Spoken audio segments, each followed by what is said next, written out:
વિશ્વ મહિલા દિવસ નિમિત્તે આજે વાત કરવી છે નારી શક્તિના એક અદ્ભુત ઉદાહરણની। સુરેન્દ્રનગરના વઢવાણમાં વર્ધમાન મહિલા ગૃહ ઉદ્યોગ છેલ્લા 40 વર્ષથી મહિલાઓને પગભર કરવાનું ભગીરથ કાર્ય કરી રહ્યું છે। વર્ષ 1985માં માત્ર 5 મહિલાઓ સાથે શરૂ થયેલી આ સંસ્થાનો મુખ્ય ઉદ્દેશ્ય વિધવા, ત્યક્તા અને પીડિત બહેનોને સ્વાવલંબી બનાવવાનો હતો।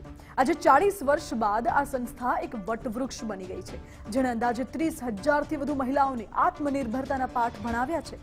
અહીંની ખાસિયત એ છે કે મહિલાઓની રસોઈની આવડતને જ તેમની આજીવિકાનું સાધન બનાવવામાં આવ્યું છે।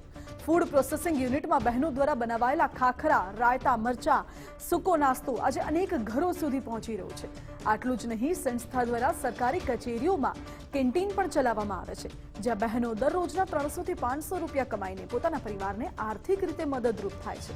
માત્ર ગૃહ ઉદ્યોગ જ નહીં, પરંતુ આ સંસ્થા સીવણ, કોમ્પ્યુટર અને મોબાઈલ રિપેરિંગ જેવી વ્યાવસાયિક તાલીમ આપીને આધુનિક યુગમાં પણ બહેનોને સજ્જ કરી રહી છે।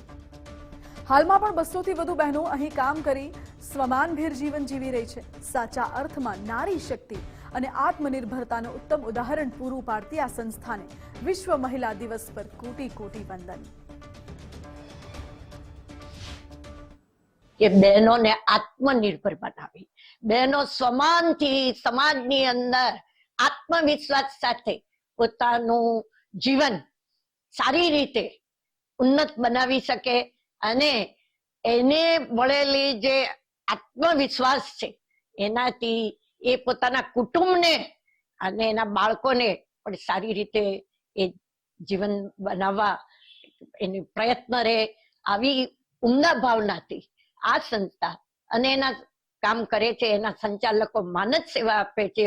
આ સંસ્થાની ખાસિયત છે કે અહીંયાની બહેનો જે ઘરે ક્યાંય બહાર નીકળી નથી શકતી, જે કારખાનામાં ન જઈ શકતી, એના માટે આ મહિલાઓ માટેની આ સંસ્થા છે, ત્યાં અહીંયા આવીને અને પોતપોતાનું ઘરે પણ ઉદ્યોગ ચલાવી શકે અને પગભર થઈ શકે, એના માટેની આ ખાસિયત છે। આ નાસ્તા ને અમારે બધું બને છે ને અમે 50 થી 60 બહેનો કામ કરવી છે ને અમારે 400 થી 500 ની રોજગારી મળી રહેશે।